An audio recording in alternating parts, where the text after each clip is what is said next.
And that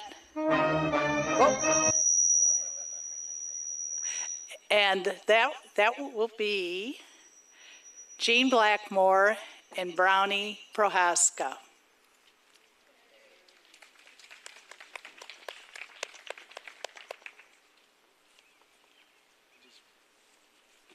See if we can not triple this. Yeah. Hi there. I'm Bonnie. This is Jean. Okay. This is great to be here. We haven't been here for a while. We no longer live in McFarland, but we miss our church and the people in the church. So with that, we'll start. Well, the UCC church has always been about mission and service. And way back, when I was a member of the mission committee with Diane Mueller and Jean, we always wanted to have a mission project. So we had heard about Ruth Zimmerman through Diane Mueller, and she was a friend of the church and also a registered nurse. And she used her medical background to help children and children of special needs. So she went to Haiti. Okay, so let's hear a little bit about Ruth. A little bit about Ruth. Actually, Bonnie is no longer a member of the church, but I was a charter member, so just FYI. She's old. Ruth was an RN who ran a mission called Notre Dame in Haiti for orphan children in Haiti. Babies with physical defects are abandoned in the Haiti culture, so Ruth would gather these children in her mission, totally supported by donations. Well, after we found out all the things that Ruth was doing and what she needed, our little mission group decided we would support her in some way. So we came up with the idea of Sundays on Thursday, and that's where it started.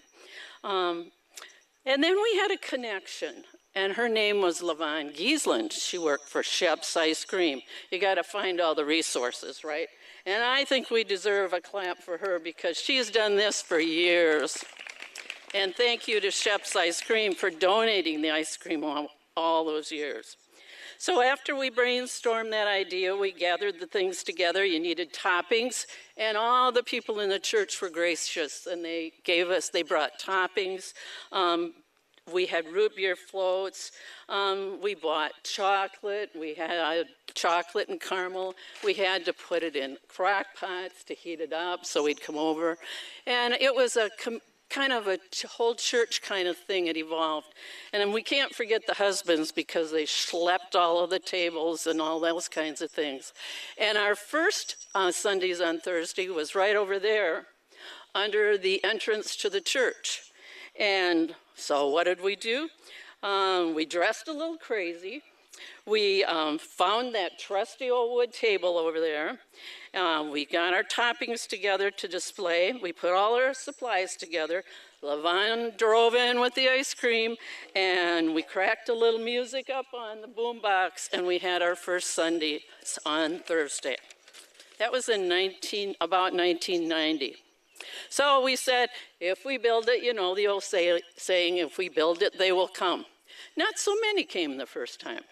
But anyhow, so we moved over to the grassy area, what we now call Larson Park. But there was no place to park, so we had to park our vehicles over by the old post office. Some people may not know where the old post office was, but that was quite a ways from the park. So we schlepped all the stuff over to the park, and we started over there.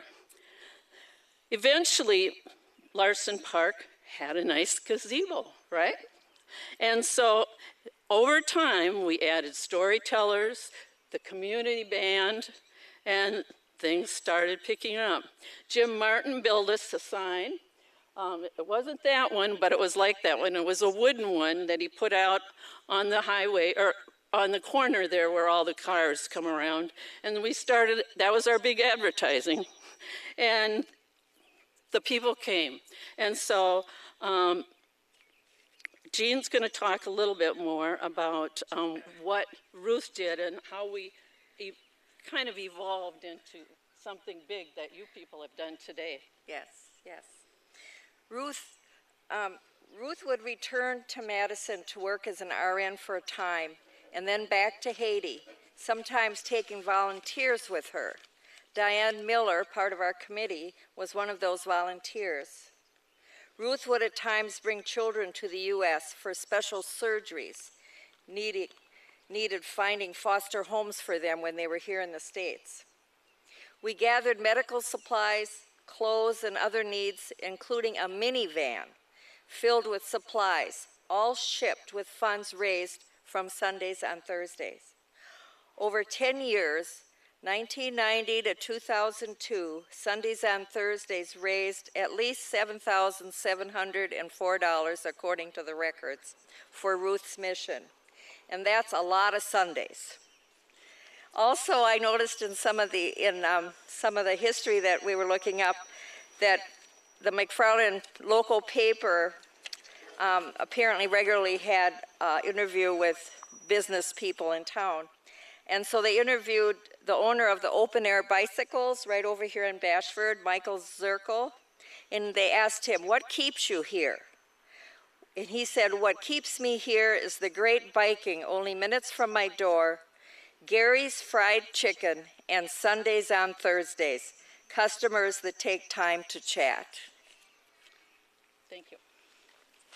Thank you.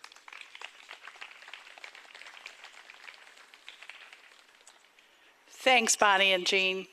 Next, as the Sundays progressed, and we heard about the fact that the community band was playing, but we actually explored looking at more music, and Julie Woodward is here to explain that.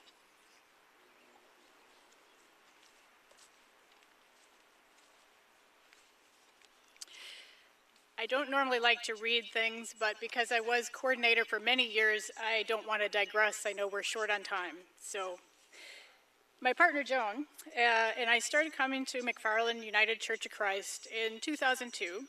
And shortly after our arrival, I found myself getting involved with the mission team. One of their activities, of course, was to coordinate Sundays on Thursday. If any of you know Jeff and Gretchen Burkett, you know that they were passionate about supporting mission work, and they were the coordinators for Sundays on Thursdays at that time. Wanting to get involved, and especially being a social worker, I found myself drawn to the mission group and became a Burkett groupie. It was always fun to participate, even when business was slower. Jeff would have a boombox going, and the lightness of the music and lots of laughter would make the night fly by.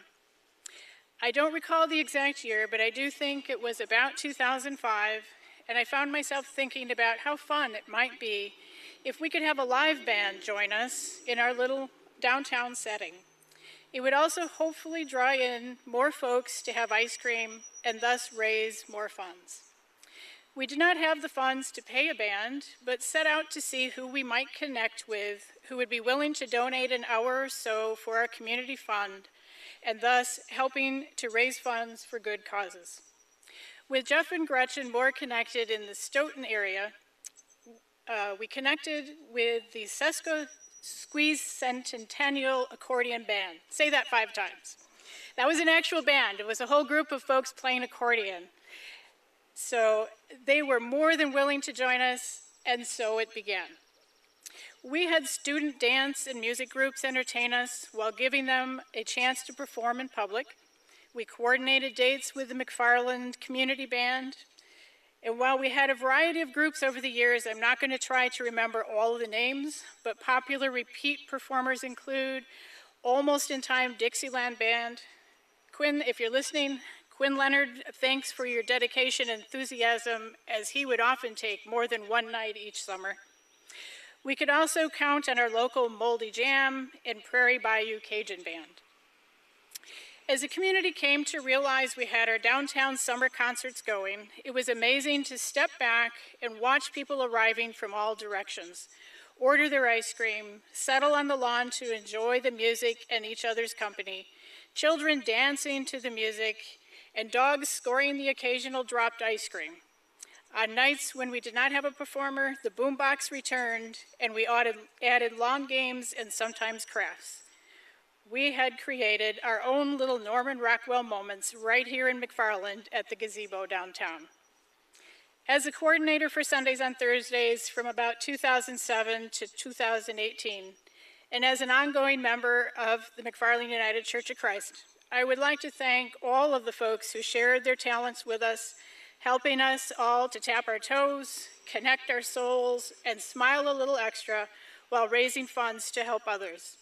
Thanks also to the many folks from our community who came and generously supported many causes over the years. Our slogan here at MUC is that we are a church with heart, but truly we are all a part of a community with heart. Thank you.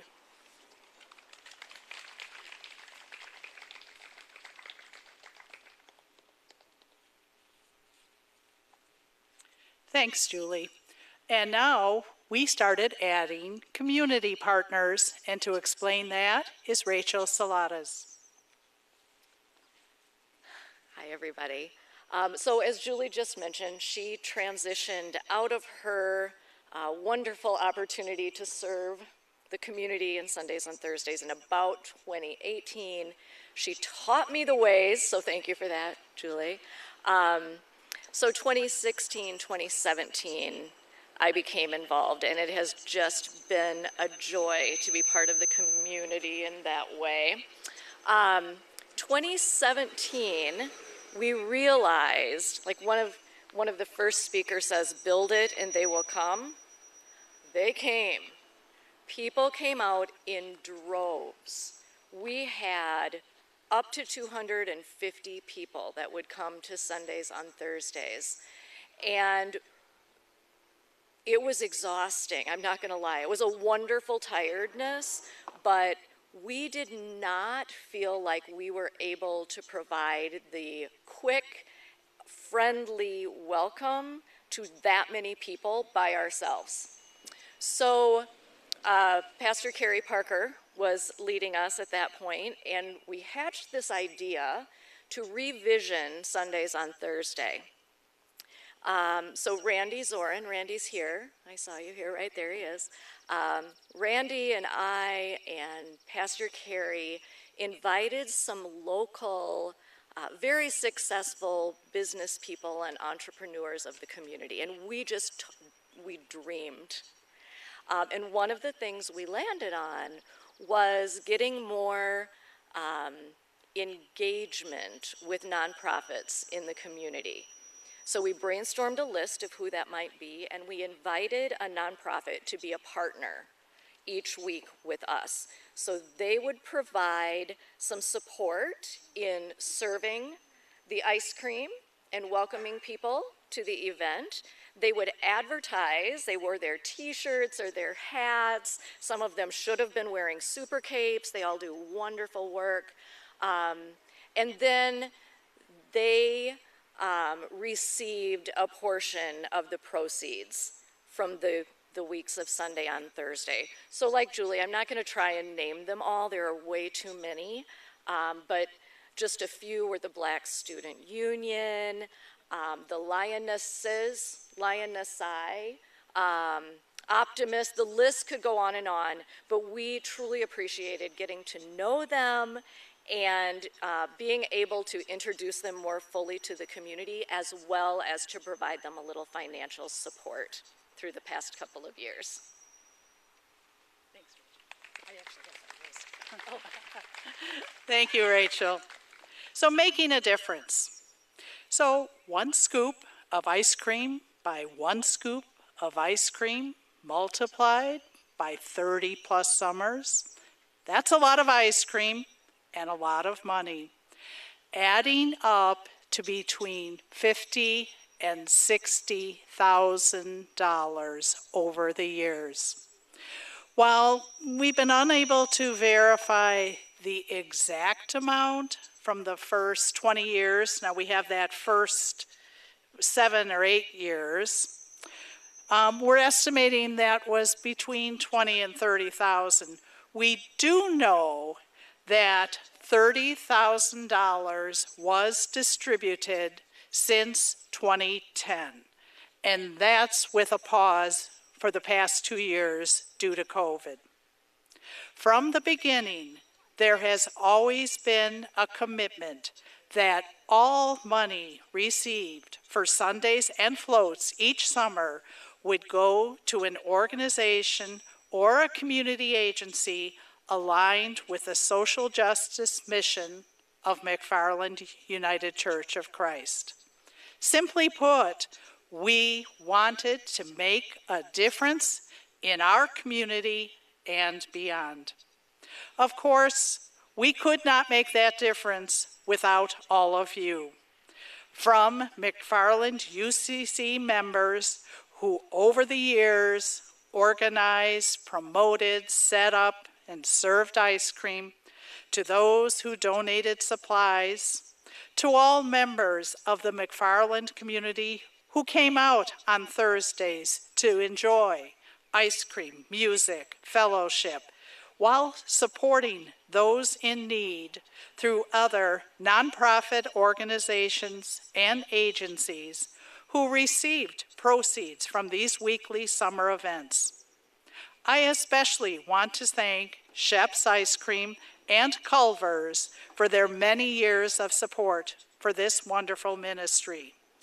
Organizations and groups that have benefited from the proceeds of Sundays on Thursday included the Ruth Zimmerman Hope to Haiti Orphanage in Port-au-Prince, the McFarland Food Pantry, AIDS Network, McFarland Optimists, McFarland High School Black Student Union, McFarland Youth Center, Shalom Free Health Clinic, McFarland Lioness, McFarland Community Garden, McFarland Historical Society, EDS Wisconsin, and the McFarland Senior Center Endowment.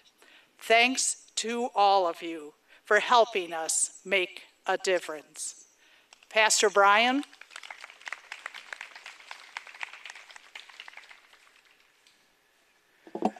So I'm Pastor Bryan SIRCHIO, the pastor of this church now, and I just want to say how fantastic it has been that for over 30 years this church has been involved in this particular outreach. And this church for many, many years has been in existence to serve this community. I mean, we worship God on Sunday mornings, but so many different members are out and about in the community, just quietly, joyfully serving by trying to make the community a better place. And this certainly expresses some of the best of that. Very quickly, tonight's offering is also going to go to an organization that works in Haiti. So we're coming first circle in that regard. It's an organization that I personally have been involved with for over 30 years myself, called Haiti Allies. We focus on education and feeding hungry people and creating jobs. HaitiAllies.org if you want to know more, or ask me and I can tell you more. But that's where tonight's final offering will go. And all I want to do beyond that is say thank you to all of you who have made this happen, and thank you to God for this church and all the things that we're doing. So we're going to close the way we do on our Bible study on Sundays on Zoom. We developed this during the pandemic. I just say 1, 2, 3, and we all go like this and say thank you, God. All right, let's try it. Ready? 1, 2, 3. Thank you, God. Enjoy the ice cream and some fun and each other.